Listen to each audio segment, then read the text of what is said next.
sống tập ma'am professor ai cái resource person thì kuma biết thế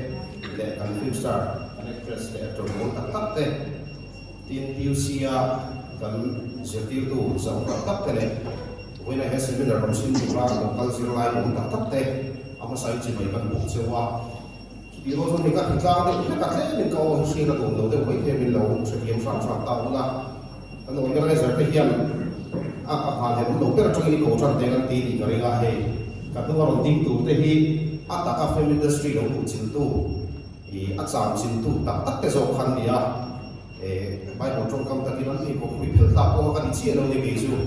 thì với là có hiện hay các topic tu đi gần quảng hiện mình sẽ phải mang những việc là trong cao sẽ mọi sự giáo dục thì khai ra script cần siết về thì bây giờ academic tất cả những tiếng hẳn suy cái làm gì political science department đấy cái điều mà sao cần suy mà sao cũng sao hết tiếng hẳn suy tất tụ đi chọn các hiệp cái limit đấy bên bây giờ cho còn chọn thì mi expert cái này mi real cái điều đó thì khác mà sai cần suy qua film studies chúng ta hiện cho mình đầu tiên sẽ có làm cho các thầy topic kan sampai soi kan tung doni thu ba kan ini waktu lawa minit som thung kan itu latar khat lesson veria ka hun hi popel lawa man ka tung don ni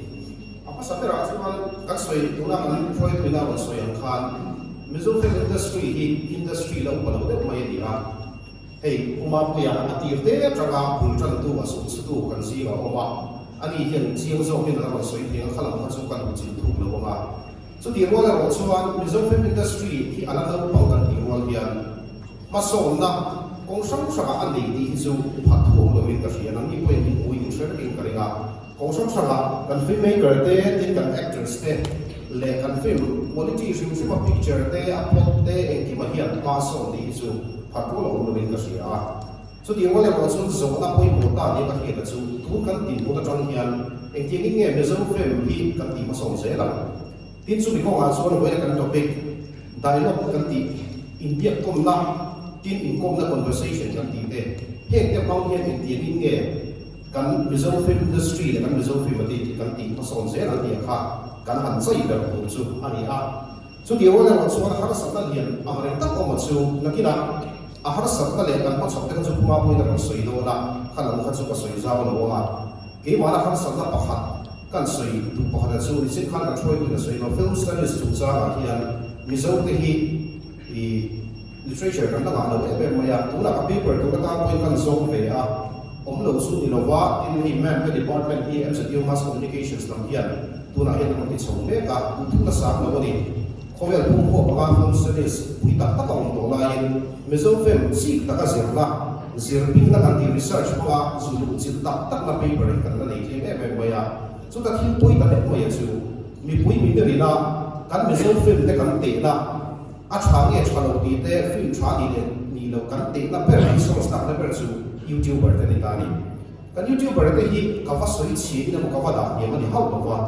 ama ro chu YouTuber film review point here to shi kan ka sur lai te point an ma ni kha an thiam na le an ni na ek ma ka wa hello ama ro chu film studies a he la ya zero big na research ho ni to hi an mo ka rin chi lo de wa chu te na an ma ni ngai da na an review na kha kan filmmaker te le kan Mizo film te kan actor te kan lo te na kan lo judge na kan ka chin na ni chu voina he seminar PUC Mizo department te nan pot sai poi atu le ka sia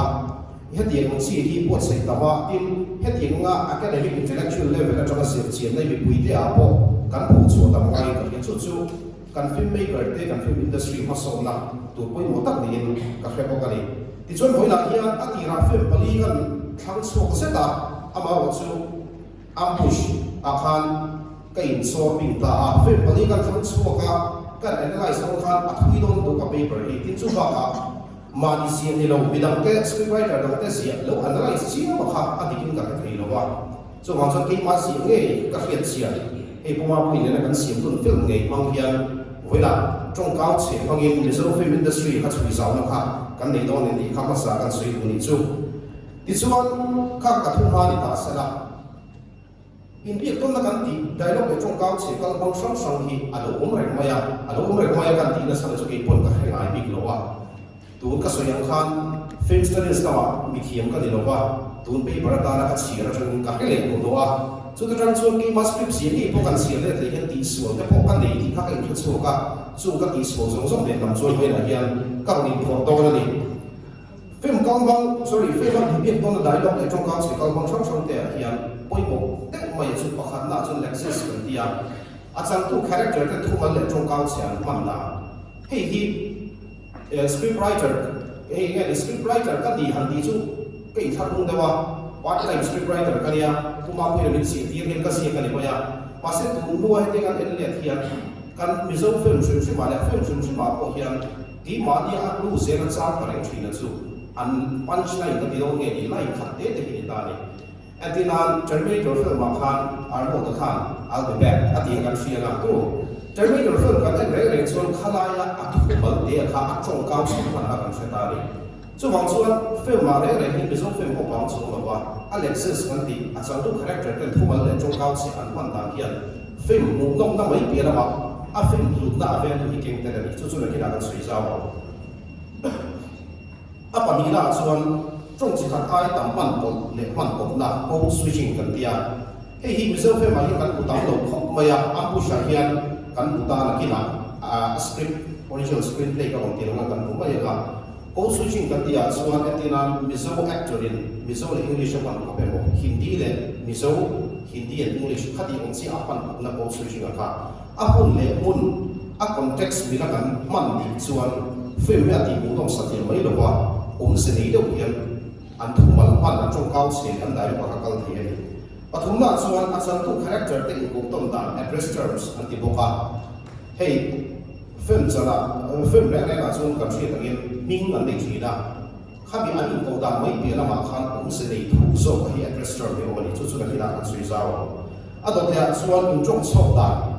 si na character a chan tu te an in trong chok dan an dialogue an nge ni pakhat atronga adot le pakhat ron trong le khati ung chi ani trong chok ta te om si lo nei vek mai hi lo dia kha te pro kan sui zawa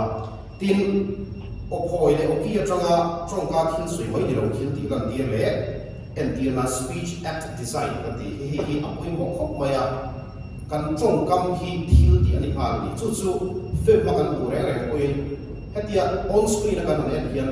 an dialogue chang tu le dialogue sim sim hian thil aking teng ha ti lai kha kan sui sa lai ko ni apoi te te sui ko ba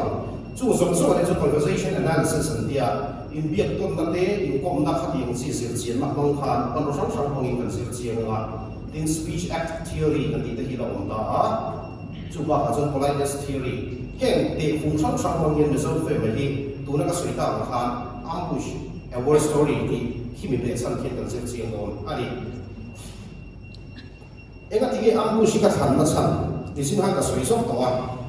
ka sia ka chho e ko va rom sang ka ni lo wa ama ro sa fam kim lo da lai te a chat ta ko lai te o mani chuan mani fe lo da le chat lo lai ni ko ka hi bera ka fe da va rom sang ka ni pa khata ha fe mi ko yin sir lai ka si ga ambu shi en to so pa thar lo te a ko yin e kan en do to we lo me en ni lo tan su ka paper hi a confusing de pai te ma si lo en to chuan si le khan lo ngai to ni chu su te nga kan thi tangin hei a mau ve tho wa sa mizo industry film industry su su tu ro pui film maker thakar kan dei ta si ami uma pui ko chu khani a tin mizo film chu ko si ma budget sak ka ni 35 lakhs tro ko ma pui no so tu le pa ha an siam khani a an shooting na an se la de ko pi po an kala hau tak se de po ka mu puya tin a film story ju jim upload te kum sa ka so so pangale sa ka so so pa ko in ka mizoram poi thim chhaw wa lai kha khabi be chan khan thong moi ta thil thing tak tak be chan sin moi ta gen he ma hen tar lan ani a tin chu ba ka he ambu shi ka ron chan kher ka chan pakhat le chu he ma hian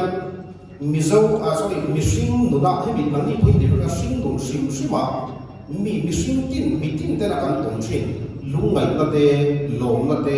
hlim na te tin pe dom na te chapa na te mang an na te ho kha kan chi de ba ka khan ma mai na te in pung pe na te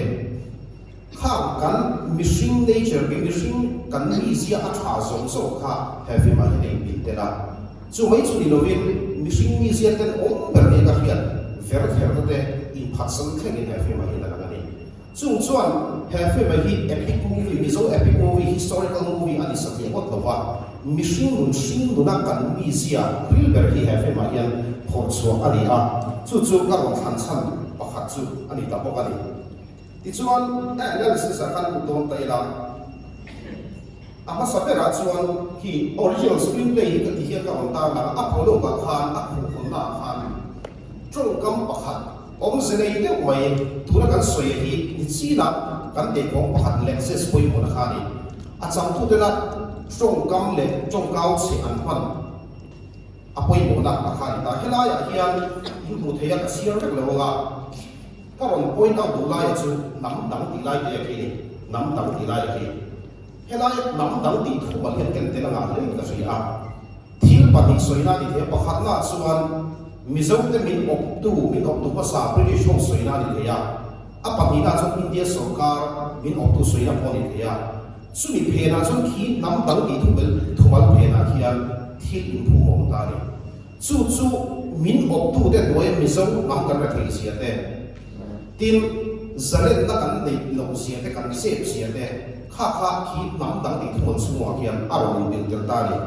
tin chu mai piana ma apollo ko kan sia zel chuan chu min opet tu kan salen da song te min opet a min sal peta min nek che tu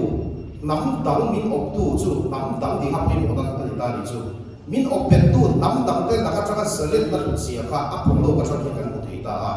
khi nam dang thu mal khian o se dang mi zo ni lo a soi mo lo a nam ma min rap pe tu min sal pe tu nam dang te kha ni lo soi chu chuan apollo ka cha ro ko hian e ambush movie hi chu mi zo ram le na mi la kan zalen ta kan sualna ramle nam mai da thu ta ka changa kan fight sualna thon thuani do ti kha khi nam dang thu man su ke na bil del ta ha ni chu wang chuan nam dang ani sathi wat lawa mizo te min ti mizo thei lo tu min op pe tu te chung cha soina nam dang ti kha ni ta ni ti chuan a pani na hian hela hian ta na ba hian lo le ta ila a film chan ti ra khan a sin za nge ka chi no khata khan a en to te chuan ni thianga tharte le abu zo mangaya in biak to na conversation kan mutani chuta chung tharte hian abu ramwa kal tu rakha kal lo mai tu ni na nge na khi la hian dialogue in ve kanga chuta karon point out la ya chu abu zo mangaya cha na khani zalen na man hi atam ani mai thei ma se zalen na lo man hi atam dai zo kasin khilai trong cao che te a khian thil pa mi poi mo de mi zo nam ta poi mo de min se ta ni pakhat na chon selen na man tam sia ana bin kal lo tur angela u chan na khian kan dam si pairam u tur a chok te kha phu hloi wa chu kan ni wat lo an kal san kha han chu taila nu pui fana an kal sana khan khat chu an ngai zong ten kal sana an in le lo an kal sana an lu le pa ten kal san lo ka chu chuan ram phoina mizo khotlan lu na in zong na he human relationship kan ti chu ko in zong na te mi mal in zong na te aron chu cha na sak sia kha zalen na man tam sia ya asoi hian aron ta ni chu mai chu ni lovin tamina la ho don nge an tamina ni ule don nge po thra thon o chu chuan aron ti la si na chu zalen na man tau si le tam sia soi na chu an chu kwan nei zong so an kal san mai ni lo fa an ral do la khan an thi mai thei lo thi ta po ni sena an mun na ai chuan mizo ramle tamila zalen ta kha apoi mo so an ta thu so ni ra ni aman tau sia kha helai da lo ba hian kan muta a tin chu ba ka chuan ata lam tel le ko ka chu helaya a dai lo ka hian zalen na lo man hi atam zo ko sin di ka pu chiang chi lo ko kan be lo ko ge ko zalen na do man hi atam dai zo ko sin atam zo dai sin ta zalen na akha ada poi mo sia mizo ka mi kan da poi mo sia helai dialogue jo kan utali an lu na hian po ti se po lo ran don se an ngai zo te po chan no ma se an du le pa te an u le na an ngai em ma in le lo te ka pu to do lo ma se zalen da an mo na tu ra ni zo kal sal ko su an trong kau helai u na in pi ka trong kau se jo ka po hian kha ram boi lai ram mu te ram le nam ta ra ani se so na san sia te ani pe na san sia ka siang takin kan thei ta ani ti chona ka thea chuan annex si na chi kan kal le ta ira ram boi lai mi pui mi ber tin mu na kha har sa sia kan ta a helai sina hian VCP ina khan MNF volunteer pakhat kha bakal ta ni chuta chuan so vadila hei volunteer ke da ya kan uma kan la tram to si a pi khan so hei tu te avadil ta chuta VCP nu pui le VCP ani piak tom na kha helaya ron lang hin ta ni VCP chon MNF ten so hi tu ran tua peloila kan tuar dong si pedoni le sipai lang shia kan dong box si di kanita hilai dai lo ka VCP din putih ngai total in sana handa ta ula MNF ke kap pedu lo ta se MNF putan tuar do na MNF ke lo chan pui ta se sipai in ta si se sipai putan tuar do dong sia ege tum tham ta an din bun kha akhir ta ka zat zakani MNF chan pui se sipai putan tuar thia chan pui lo se MNF putan tuar thi box si chu chu khilai a VCP trong gao se ro ma tang khian mi pui mi mer ka din un sep sia ale la MNF la bok ale la ma vice pai la bok an tin bu na kha ta lang ta tin adot sia an kuin avan boi thak tak thile o ki mani poni ko ngor cha kan dei la ya ti atai la tang khian e le bar har sat sia ka akan pa he la ya an bu mun te i lo ri ro ke ko ya bo an hal ran tu ka kan va ina ngai to khi bị trong cao sẽ trong khian e le baran har sa che chu ti chung kwa nam si pai ten an ron ti la ni chon pe lo thi lo ni in fa si pe ta se si pai eng tin yen ti do ti la thom bok si tu bo le do lu kar tak tak an na kha khilaya si oi te pe ni vel le ka ni ki si le ki khi khian a kun la ya mi so te ti mun che si kha a ron ta ani ti chon la dok le a chuan pi ro boi đại lục ở hiện hi atop lam khani vele thong ta MNF ten sipai kha tu loka anu lam bun do na sipai te kan regional mura an man to a regional mura kha izol an headquarter thoi pi do na chu da chu ko phur tu ni tlawal so bagan diman sia tlawal so bagan diman VCP he la an VCP na kalti lo gam si lo wa pase kalti ta sel MNF ten an lo am push do di ka akhe to boxia chu ta chuan an fa te an khotang wal te kha an ka chi dong ni kha chi do box chu ta chuan in khan mu de min wang khang in khoma ko ta chu ta chuan hei chu tiang kha tiang chu hian ne amai ro chu a to pa khan a vai chu ka sei de nga an han soi chen ka chana chu tiang ka kan fa te chu tur ko ka kal ti kan phal lo chu ti kha tiang ti an cho wa ti khan an soi a to pa pi ro boi a chang tu pa ber so no ai tu kha ram ding ta ni helai hian mezo fe ma trong cao sẽ mỗi cái là tí cái hình hình chúng ta diễn thì đồng hình à screenwriter screenplay writer nu là人thấy là áp đặt khi đi rồi cả cái original script bảo page là đến đồng hình à chúng ta biết rồi mỗi trong cái mỗi cái tính chất mà giờ khi là ya tổ ba sợi khi anh mà khi ông hi cái đồn ngang lâu mà sẽ có sao áp hiện qua áp cái về lâu chuan lối qua hàng lúc bằng cái tí tế mà vậy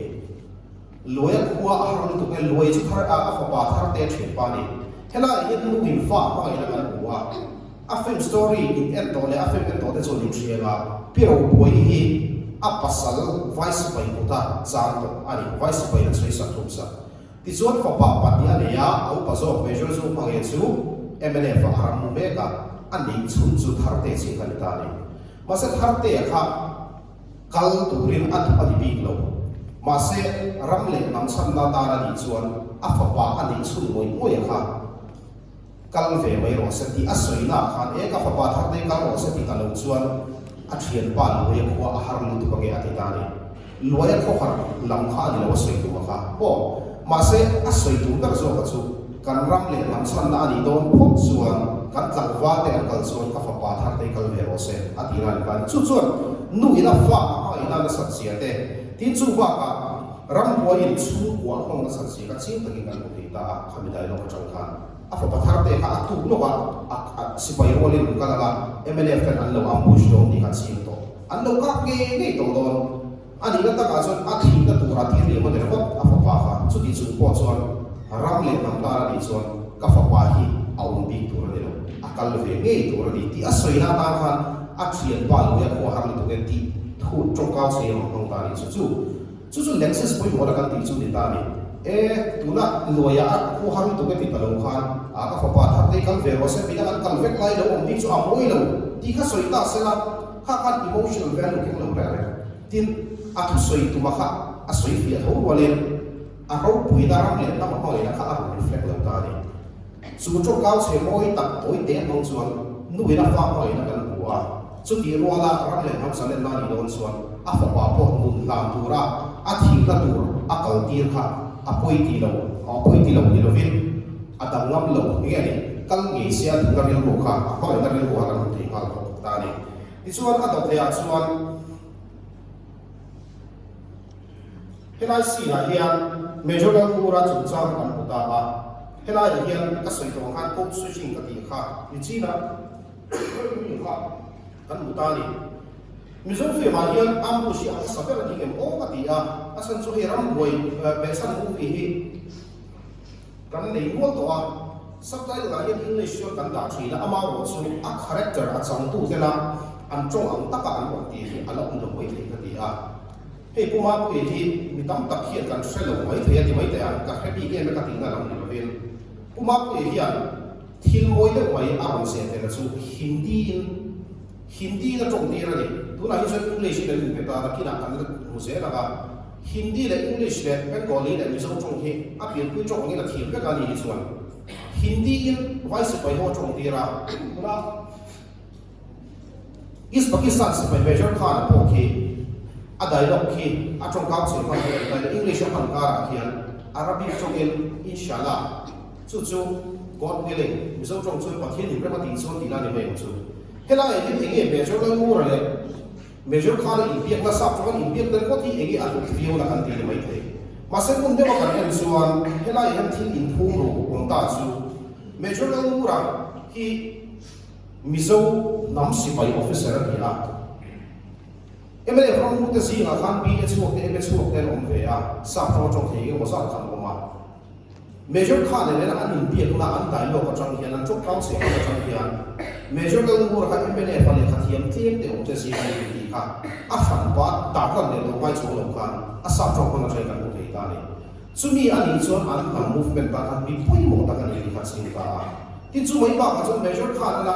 inshallah god willing pathian ni rema tin chuan ti an soya chang hian India ram ahwat sia MLF te nira li do ina rao do ina nen ni sia kha chiang takin kan uthei bok ta tin chu mai ba ka chuan apoi mo ka ti ta em ra chu plot device hi ta le chu hi ma ko ge ge po hian plot device ka do kan concept an se pa ni ti hi ai chiang em o a shopping lo we the lo sa we thi ko ka ke na ha chu man ro soi ta sa na helai plot device ko yo kan ko chu an dai lo ki han sia ta ila atira chuan nge ni thil eng mon an soya major khan pathian ni repati chan india in chun simi tu factor ni ati chia khan an bo ro song so kha afin kal wa har tha ka ro mai ni chu da chuan major kuran an changa sasu po hi a ko to pa chan chuan a tu chu a se nge thi an ti de ya a dot le che soi chu ma se mizo tam pasan haram de ko to pa chan kan ni lo tikha aron soi le ta we are headhunters khilaya a dialogue atong kau se ron kan mizo tam ni phung mizo tam se ron ta ka mizo de tam voice ral ma sa ngai lo an ai lian dai india sarkar la ko sam tum lo ni dia kha aron ta atira changa an dialogue le atop lama dialogue so atira lama changa mun deu an sia kha atop lama an chong kau se pa na chuan india ra man huat si ka chi tan kan ta chu so na fi ma khan India ram kha Pakistan le mizo transport te khan an be do na tin MLF te khan India sarkar ko ta thu tak ne ma na do ni ni kha siang takin helai kan ko ni chu bi plot device chuan helai a ti lama thar te ulam in bi ko te a ti lam a fem kal so se la chang khan a ro her ta thu da ram zalen na su na ma khan a fem kha min ri la ri ti chona dok le a chuan kena ya kuma ku ne ko en man sala kan dial ka ba takina adule ama he lo soi fi be mai ga kan ti so ni a shi kan ya ta hian ko switching le character in millo kila ya ke fancy ka dialogue kan huwa fancy ki thon thua chon piang swal piang hok la bani ke bai sui ya sab kil chem su bani ka ko kha adia an ko mi pui te po ina mi pa nga ya enan en lem lo athu le ta po an kai poi mo lem lo ni masela si na gen vice by officer han dora english am ta khat mai ni chu kan ngai to le china ka sia ge ya dia a hun lai chuan a o mang vi min ka sia masa kan ngai ko china ram boi lai kan VCPC ngap ko khan sak chong le hindi thiam lo chong le tu mo mo kha tam zo kan dia English le Hindi sivai sivai te han do ke ka chu thia tham le kan ni khatiang angan ni la ya afima poi bo lo ber mai de ya amya lo ber mai le English broken lu to pa na ke English do han kan lo han bien il kher ni o ti ki khila ya kian a character vansi ka character kan bin tap dar kham bi ang lo ani poi bo la thu tak chu le tho ko tu te pone ma se hetia a character kan ngai to khan English kian ku kha di lo ni ram boi la context ngai to in ma se ko ma ko isan ki da justify be se kha nei ka ri bil ka ba ka ti kha a chon la ba chon ka chon la ba ka chon mo ka kan zui ni ka to la me ka ti fi ma hela ya character le code switching kan pon na re ga ya kan film sana hian kan character atina at sang tu atana kan pante kha ko chong ka ma hian a film hi ati hu a pu ka kha a ma zo ni kal tu ti khani ta te a in billion ti te an character mi lo ha la e lo se ma ti o ti la ka ka ni ta ni su code switching chu film ko ra poi mo se kha ta ma ko ti ka hi a ti chu na dot le so an ti chi na kan sui ka speech and design kha hela ya poi mo na kan ta ni speech and design kan ti speech and theory tho khan ta speech and theory a chuan chong kam re thil ti ani ha ti kan ta om sia chuan helai major gal mura chan suan na tu chu cha an rel na hian MNF sipai ho tu pa hian thu pa ni asoya pakhat na chuan major gal mura hi kan man movement ta apoi ko e ma wangi kan chan so nge tu ri chu om sia chuan a thu soya khan action ro kel ha kan chan so nge tu ri chan so nge ka an ti tu ri ha tok ma ya a dok si a sui ya chu kan chan so thei lo ro ni chuan sipai te hian an tamin major gal mura hi ko tu ri ro ni ta a thu soya khan that sentence issue ha ko MNF te na next scene alalan pa ho point hela ya an chong kaw se ma ta ke MNF se bai ho tu thu so ya chang hian MNF te ti tu pa ni an dei pakhat na chuan an ho tu pa chan so tu bin an am pu sha an chan so thei lo ni chuan vice se bai si lai mu ni lo bi MNF se bai si lai mu in an ho tu pa te jol mu ra kha ki don chu ta ka speech and design ka ti chu ni ta re an chong ka ba khan thil dia tel nga la a san bai he ta si ron dan le khan ege an ti do khan sui ko na ai do he la ya an dai lo ka khan an ka apply an push nai la lam dia lo wa tin major tu ra khan san so thei do ne do lo ve ti ko la lam so lo wa se an san so thei lo so an ka pu do an san so thei chuan ka lu lo win an da win san so do major tu ra khan option pa ti che nei pakhat na chu san so ta ma san so pa ti na chu a thi te ka ti chu chuan an chong cao che atang hian an thil ti tu ha ching ve kan ti ta chu speech and design ka ti chu ni ta ni chu ti chuan a dok le chuan address term poi ho da sang tu te an ko tom la kan ti kha ni ta helai si la hian thar te le so te in ngai zo te an chen te na tha fal na sing kha ni ta helai kan soi lu ka chu thar te la thar te dai lo ka hian baka lo pa te ne na tuan in lo chai na wang ko khan ni ya ya advisor ka dia ka soyang khan tharte an so ti ka so te ma ti khan lawa tin so te poi tharte ka tharte ma ti khan lawa wa se tharte na helaya athu soya ya zol te lo pa abil pa kha han ngai ko ta ola ku ma kang wali ni kha in ngai zong te ne na fali om ta ola ni yang chan chin soi tui de ti ti do na me tro afai long to chi la ni chon dang mani pani khan poi mo ter to a midang chan chin wa soi ni ko san ku kha lo ma se tharte chon boi tu a ka ti chan lo khan ba in ka tu che ka hoi a ka ti ru lo ma se a lo pa chu cha a so khan an kho ro ka sam ta ka a ngai so pa chu cha zo chi khan tharte khan ama na so te a tu la kha ma ti la tu ma ni kan mang thi me chu lai chu a fa address da na khan boi tu a ek ma ma lo ko mi so ni na kan thu thoi thu be mo kha ti chok kam thu ka pa khan ma pang lo wa ma se alung pa ai so pa chu sa ba so se khan so te tan chon nang ni po ni ta wa so te khan thar te min tu ni mo ti kha si chan pa ai to lo ma re ma le chu address jar poi mo na su ni ta ni hey result film so ma sa kan filmmaker ma sa te I ka va da ni na le film thu ta na ka man lo film tu ko result film so ka so kum som ni ko la ma chon ta pui tu in chẳng tụi nó chẳng tụi ba thì ăn u đều các chuyện thôi, chẳng tụi ba ham buồn là đâu đi ta sẽ chẳng tụi nó u buồn, thì lắm bây giờ acham tu in cham tu ba kan vok u ta thina ni chulai ka soi soi mizo te hian in ko tam bi kan ne ya pi pu u te min to pa i de a te kan nei ta ni hi kan address jam point mo ta ka ne ya i hela e ka soi van thar te hian so te ka in ti ma ha ko lo din so te ko hela fe pu pu thar te ko ti boi lo o pa sa ani du la ka chi ta gen kan nei ta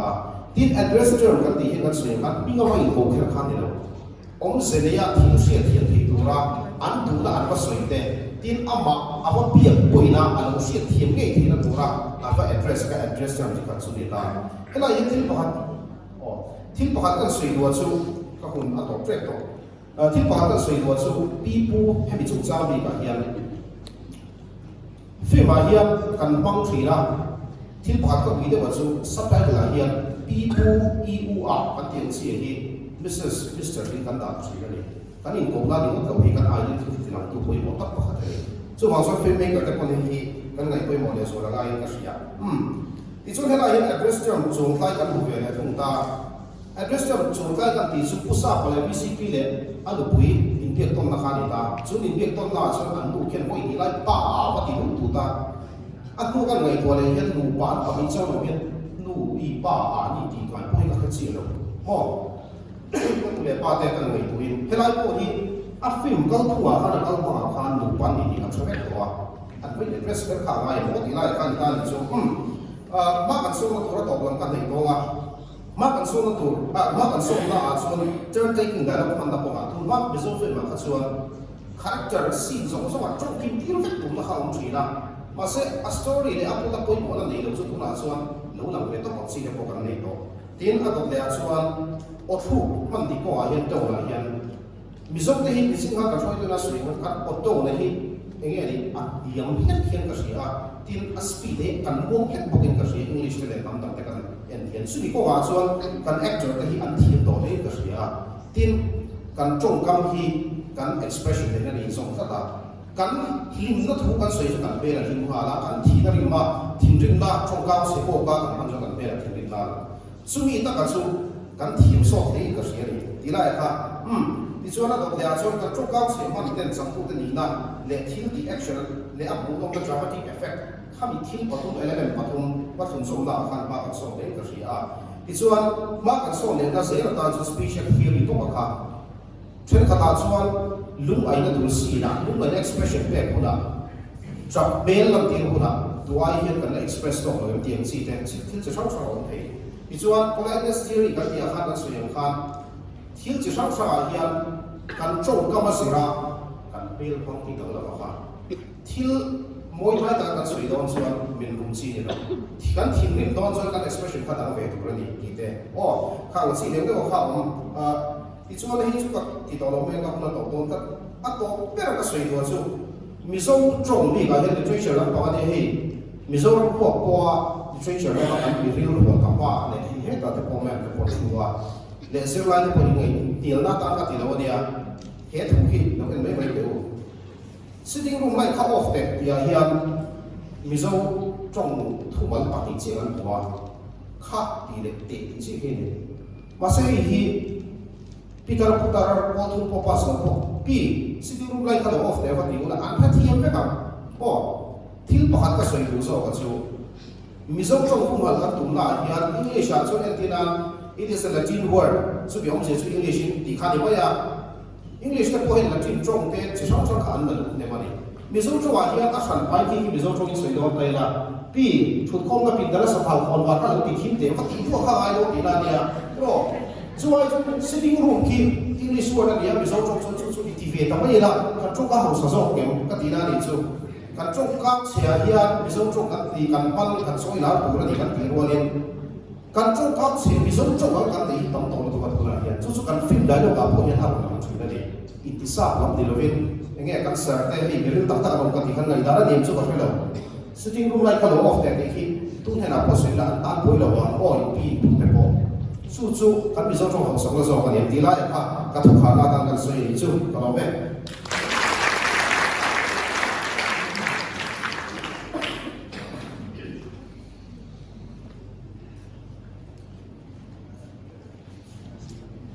anh lại không thế vậy